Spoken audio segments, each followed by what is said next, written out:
नमस्कार दोस्तों, हम फिर से लेकर आ चुके हैं आप लोगों के लिए सुबह की सभी ताजा और बड़ी खबरें। फटाफट अंदाज में एक एक कर बताएंगे आपको आज देश और दुनिया से क्या बड़ी खबरें निकलकर सामने आ रही हैं। लेकिन उससे पहले दोस्तों एक नजर डालेंगे सुर्खियों पर। प्रधानमंत्री नरेंद्र मोदी के ऊपर गरजे नीतीश कुमार, बोले 2024 में नहीं रहेगी बीजेपी की सरकार, बनेगी विपक्ष की। इसके बारे में आपको बताएंगे। वहीं पर अगली बड़ी खबर में हम आपको बताएंगे दोस्तों जमीयत में, जी हाँ, दिल्ली के जमीयत में लिए गए बड़े फैसले।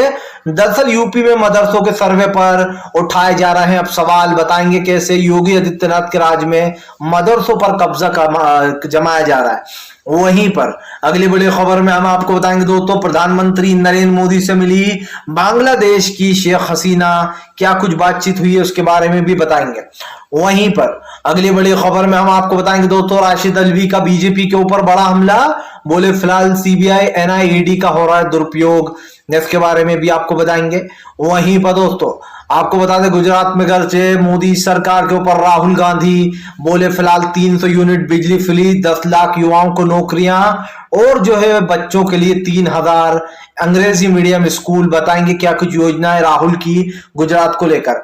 वहीं पर आपको बता दें दोस्तों केसीआर का बड़ा हमला मोदी सरकार पर, बोले अगर 2024 में विपक्ष की सरकार बनी तो मैं पूरे देश के किसानों को फ्री बिजली दूंगा, जिसके बारे में भी आपको बताएंगे। वहीं पर एक बार फिर से दोस्तों प्रशांत किशोर बौखलाए, बोले बिहार की राजनीति का असर देश पर नहीं पड़ेगा, इसके बारे में भी आपको बताएंगे। वहीं पर असदुद्दीन ओवैसी का बीजेपी के ऊपर बड़ा हमला, बोले फिलहाल मदरसों को ही टारगेट क्यों करती है भारतीय जनता पार्टी, जरा खुल के हमें बताए, इसके बारे में भी आपको बताएंगे।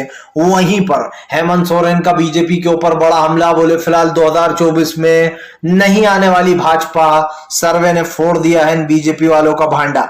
वहीं पर अगली बड़ी खबर में हम आपको बताएंगे दोस्तों, दरअसल आपको बता दें ममता बनर्जी का भाजपा के ऊपर बड़ा हमला, बोले बंगाल में ईडी सीबीआई तांडव मचा रही है, इसके बारे में भी आपको विस्तार से बताएंगे। तो सारी खबरें फटाफट अंदाज में एक एक कर देंगे। फिलहाल फिर चलिए बढ़ते हैं सबसे पहली और सबसे बड़ी खबर की ओर। दरअसल दोस्तों आपको बता दें राहुल गांधी का केंद्र सरकार के ऊपर बड़ा हमला, बोले अगर हमारी सरकार बन गई गुजरात में तो इन भाजपाइयों को उखाड़ फेंकेंगे, फ्री बिजली 300 यूनिट, 10 लाख युवाओं को नौकरी और दोस्तों इसी के साथ साथ 3000 महिलाओं के लिए, बच्चियों के लिए स्कूल बनाए जाएंगे अंग्रेजी मीडियम। दरअसल राहुल गांधी ने गुजरात में गरजते हुए कहा कि प्रधानमंत्री नरेंद्र मोदी ने गुजरात को बर्बाद कर दिया। राहुल गांधी ने कहा कि भारतीय जनता पार्टी पिछले 26 सालों से गुजरात पर राज कर रही है, लेकिन इन 26 सालों में गुजरात का कोई विकास नहीं हुआ है। राहुल गांधी ने कहा कि भारतीय जनता पार्टी ने हजारों सरकारी स्कूल बंद करा दिए। दरअसल दोस्तों कांग्रेस की एक खूबी थी कि वो सरकारी स्कूल खोलती थी, पढ़ाई को बढ़ावा दिया करती थी, लेकिन बीजेपी उल्टी है दोस्तों। बीजेपी स्कूलों के टीचर को निकालती है, स्कूल बंद धाराशाही कर देती है और दोस्तों आराम से बैठ जाती है। आज अगर आप सरकारी स्कूलों की पढ़ाई देखेंगे तो आप सोचेंगे कि हम हमारे बच्चे का फ्यूचर क्यों खराब करें, क्यों भेजे सरकारी स्कूल में जब टीचर ही नहीं रहते तो। और यही कारण है दोस्तों, जब कांग्रेस थी तो लोग आगे से आगे बढ़कर अपने बच्चों को पढ़ाना चाहते थे, लेकिन आज किस तरीके से दोस्तों देश में ये नंगा नाच हो रहा है इसको सभी देख रहा है। इसी को लेकर अब राहुल गांधी ने केंद्र सरकार को घेर लिया। राहुल गांधी ने प्रधानमंत्री नरेंद्र मोदी को घेरते हुए कहा कि 26 साल से गुजरात में कुछ नहीं हुआ, अगर हमारी सरकार आती है तो हम वादा करते हैं, ये ऐलान करते हैं कि 10 लाख युवाओं को रोजगार देंगे, 300 यूनिट फ्री बिजली देंगे, यहां तक के 3000 सरकारी इंग्लिश मीडियम स्कूल खोलेंगे।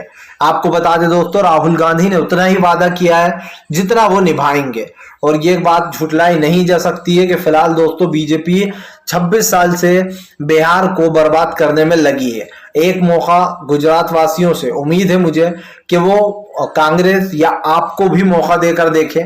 हो सकता है दोस्तों कि बीजेपी से बेहतर काम करें, क्योंकि बीजेपी ने तो कुछ किया नहीं है, तो एक बार कांग्रेस को भी मौका देना चाहिए, मुझे ऐसा लगता है। क्योंकि दोस्तों पिछली बार कांग्रेस 10 सीटों से मात खा गई थी, सिर्फ 10 सीटें, लेकिन अब की बार अगर कांग्रेस को अच्छा खासा वोट बैंक मिल जाता है तो फिर क्या कहने दोस्तों, कांग्रेस मजबूत भी होगी और 2024 की लड़ाई के लिए और सक्रिय हो जाएगी। चलिए बढ़ते हैं एक और अगली बिग ब्रेकिंग की तरफ। बता दोस्तों अगली जो बड़ी खबर निकल कर आ रही जमीयत में, दोस्तों आपको बता दें मुस्लिम कमेटी जमीयत में मदरसों को लेकर लिया गया बड़ा फैसला। क्या आने वाले समय में दोस्तों जमीयत उल करने वाला है कोई बड़ा ऐलान। दरअसल दोस्तों आपको बता दें, लगातार उत्तर प्रदेश में मदरसों के सर्वे का काम चल रहा है, जिसको लेकर मुस्लिम संगठन जमीयत उल ने एक बड़ा फैसला लिया है। आपको बता दें, अंदर की खबर निकल कर आ रही है कि जमीयत उल में अब जो मदरसों के सर्वे हो रहा है उसका विरोध किया जाएगा। जी हाँ, इसके खिलाफ सुप्रीम कोर्ट भी जाया जा सकता है। आपको बताता चलूं दोस्तों, जमीयत उल ने ये फैसला लिया है कि फिलहाल वो इस पर बातचीत करने को तैयार है, लेकिन आपको बता दें प्राइवेट मदरसों का योगी आदित्यनाथ ने सर्वे का आदेश दे दिया। एक तरफ दोस्तों योगी आदित्यनाथ जो है यहाँ पर वो सर्वे करा रहे हैं, तो दूसरी तरफ आपको बता दें हेमंत सोरेन एक के बाद एक जो यहाँ पर मदरसों को ढहवा रहे हैं। जाहिर सी बात है, अगर दोस्तों मदरसे इसी तरीके से गिरते रहे तो बच्चों की पढ़ाई का काफी नुकसान होगा। सबसे बड़ी बात यह दोस्तों कि मदरसों में पढ़ाई करवाई जाती है, एक तरीके से तालीम दी जाती है, उर्दू वगैरह की जो पढ़ाई नहीं कर पाते, जो स्कूल की पढ़ाई में इंटरेस्टेड नहीं होते, वो इस पढ़ाई को पढ़ते हैं। लेकिन दोस्तों यहाँ पर आजकल मदरसों को बदनाम करने के लिए ये जोड़ा जा रहा है कि भाई मदरसों में आतंकवाद की पढ़ाई होती है, जिसको लेकर काफी कुछ चल रहा है। और यही कारण है कि फिलहाल प्रधानमंत्री नरेंद्र मोदी के ऊपर जमकर असदुद्दीन ओवैसी भी भड़ास निकालना है। लेकिन फिलहाल जमीयत उल ने ये बड़ा फैसला ले लिया है कि अब की बार जितनी भी ये चीजें हो रही हैं इसके बारे में सरकार से बातचीत करेंगे, जरूरत पड़ी तो अब सुप्रीम कोर्ट जाने की तैयारी कर रहा है जमीयत उल। आपको बताता चलूं दोस्तों, इस वक्त सरकार के खिलाफ काफी कुछ चल रहा है लोगों के मन में, खास कर मदरसों के सर्वे क्यों कराए जा रहे हैं। एक तरफ आप कहते हो कि कुछ जो मदरसे मान्यता वाले हैं उनकी अलग लिस्ट बनाई जाए, और जो विदाउट उसके चल रहे हैं सरकारी फंडिंग के, उसकी अलग लिस्ट बनाई जाए। एक तो दोस्तों इन मदरसों को सरकार फंड नहीं देती है, दूसरी तरफ आप देखिए कि इनको जो पैसा मिल रहा है मदरसों को, जैसे आपने देखा होगा दोस्तों, घरों घर जाते हैं लोग, पर्ची काट देते हैं, पैसे ले लेते हैं, उन चीजों से मदरसा चलता है। मुस्लिम समुदाय के लोग मदद करते हैं, बाहर से मदद आती है, तो प्राइवेट मदरसे ऐसे चलते हैं। लेकिन बीजेपी जानबूझकर इसमें भी फंडिंग वाला मामला घुसड़ने की कोशिश करेगी। चलिए बढ़ते हैं एक और अगली बिग ब्रेकिंग की तरफ।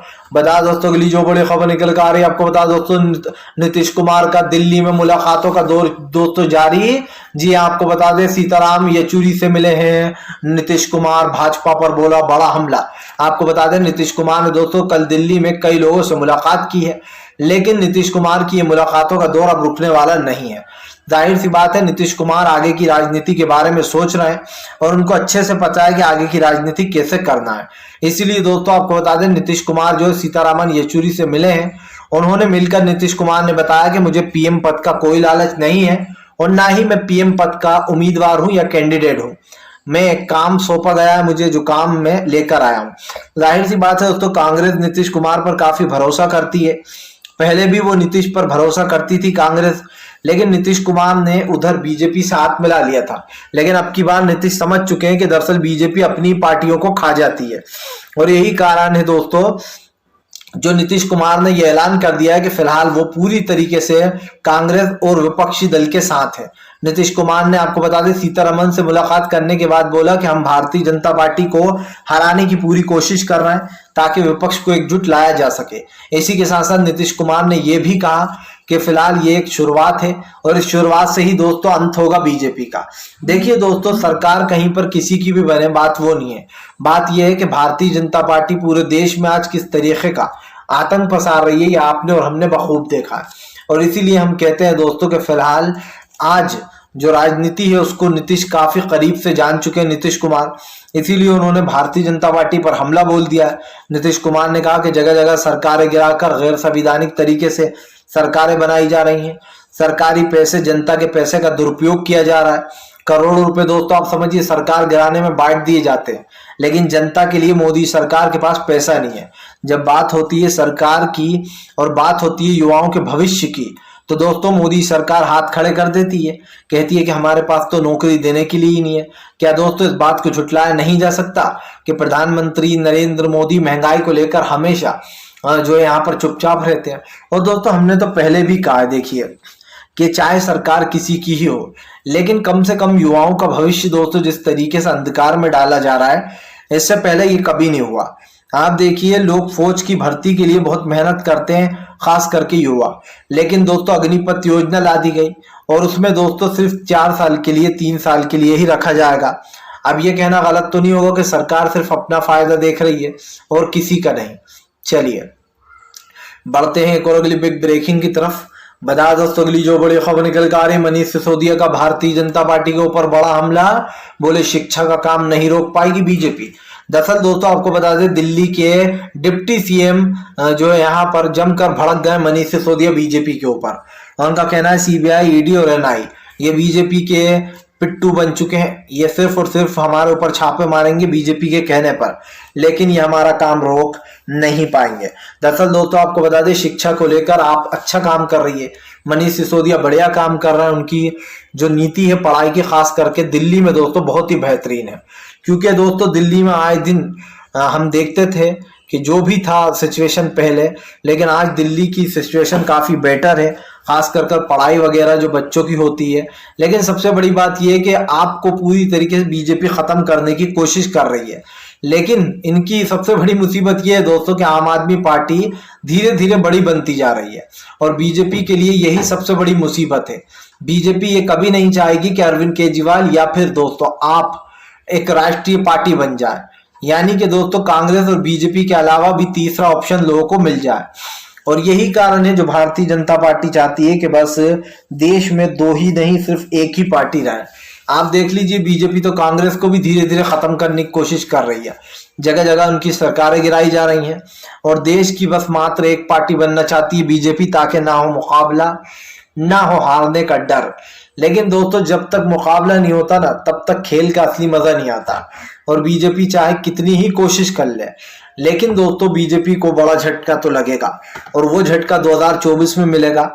हालांकि अरविंद केजरीवाल की राजनीति पर भी सवाल उठते हैं कि वो केजरीवाल कभी भी दोस्तों कभी भी गरीबों के मामले में नहीं बोलते। किस तरीके से लोगों को जब एनआरसी के वक्त गिरफ्तार किया जा रहा था, तब केजरीवाल ने बीजेपी की हाँ में हाँ मिलाई थी। हालांकि अब मैं केजरीवाल के काम को पसंद करते हैं अपन, लेकिन उनकी सोच और उनका जो काम करने का तरीका दोस्तों वो मेरी समझ से बाहर है। चलिए बढ़ते हैं एक और अगली ब्रेकिंग की तरफ।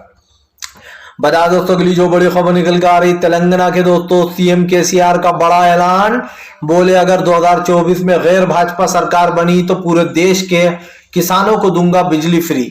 दरअसल दोस्तों आपको बता दें, सीएम केसीआर आजकल बीजेपी के ऊपर लगातार हमलावर है। आपको पता हो केसीआर की सरकार गिराने के लिए बीजेपी हर मुमकिन कोशिश कर रही है और इसीलिए दोस्तों अब जमकर केसीआर ने भारतीय जनता पार्टी को घेर लिया। आपको बताते चले, सीएम केसीआर ने भारतीय जनता पार्टी के ऊपर हमला बोलते हुए कहा कि फिलहाल जैसे ही देश में गैर भाजपा सरकार बनेगी 2024 में, मैं पूरे देश को के किसानों को फ्री बिजली दूंगा। आपको बताते चले दोस्तों, इस वक्त केसीआर भी जो है यहाँ पर एकजुट करने में जुटे हैं लोगों को, खास कर विपक्षी दलों को। ऐसे में सीएम नीतीश से अभी हाल ही में उन्होंने मुलाकात भी की थी। उन्होंने साफ कर दिया कि फिलहाल इस वक्त देश को बचाने के लिए दोस्तों जो लोग एक दूसरे के दुश्मन हैं, उन्हें भी एक दूसरे के करीब आना पड़ेगा। सबसे बड़ी बात यह दोस्तों कि विपक्षी एकता में बहुत ताकत होती है, लेकिन विपक्ष वोटों को बंटने देता है। अगर छोटे मोटे दल दोस्तों चुनाव न लड़े और ये सोच लें कि हमारा समर्थन कांग्रेस को जाता है क्योंकि वो एक बड़ी पार्टी है, तो दोस्तों पीएम मोदी को आसानी से हराया जा सकता है। सबसे बड़ी बात यह है कि 2024 का इंतजार काफी लोगों को है, क्योंकि दोस्तों इस बार लड़ाई आर पार की है। ये सिर्फ 2024 का चुनाव नहीं है, ये 10 साल वो हैं जिन 10 सालों में मोदी सरकार ने आम जनता का तेल निकाल दिया। और यकीन मानिए जितनी जीएसटी लगाई जा रही है ना आप पे और हम पर, गरीब लोगों पर, उससे दोस्तों ये कहना गलत नहीं होगा कि आम जनता की कमर टूट पड़ी है। आप देख लीजिए, बीजेपी जब अपने नेताओं की सगी नहीं है दोस्तों, तो वो जनता की क्या ही सगी होगी। उद्धव ठाकरे बीजेपी के साथ काफी समय तक रहे, लेकिन बीजेपी ने उनको सीएम बनाने के बजाय फडणवीस को बना रहे थे। यही काम था, यही वजह थी जिसकी वजह से उद्धव ठाकरे बीजेपी से अलग हुए। अभी हाल ही का मामला ले लीजिए, नीतीश कुमार के मणिपुर में 5 विधायकों को बीजेपी ने खरीद लिया। इससे पहले भी बीजेपी ने उनके 6 विधायक खरीदे थे, लेकिन तब भी नीतीश ने गठबंधन नहीं तोड़ा था। उसके बाद मुकेश सहनी के 3 विधायक बीजेपी ने बिहार में खरीद लिए। उसके बाद बीजेपी अब नीतीश कुमार की सरकार गिरा रही थी, पूरे विधायकों को खरीदने वाली थी, लेकिन नीतीश को इसकी भनक लग गई और भारतीय जनता पार्टी का टाटा बाय बाय हो गया। अब दोस्तों सबसे बड़ा सवाल, आप भी जानते हैं और मैं भी जानता हूं कि बीजेपी कितनी कोशिश करती है जगह जगह सरकारें बनाने की, और इसीलिए दोस्तों अब कहीं ना कहीं केसीआर ने भी ये बयान दे दिया खुलेआम कि फिलहाल 2024 में जैसे ही गैर भाजपा सरकार बनेगी वो पूरे देश के किसान को फ्री बिजली देंगे। चलिए बढ़ते हैं एक और अगली बिग ब्रेकिंग की तरफ। बता दोस्तों अगली जो बड़ी खबर निकल कर आ रही है, आपको बता दोस्तों पीके फिर से एक बार बौखला है, बिहार की राजनीति पर दे दिया बड़ा बयान।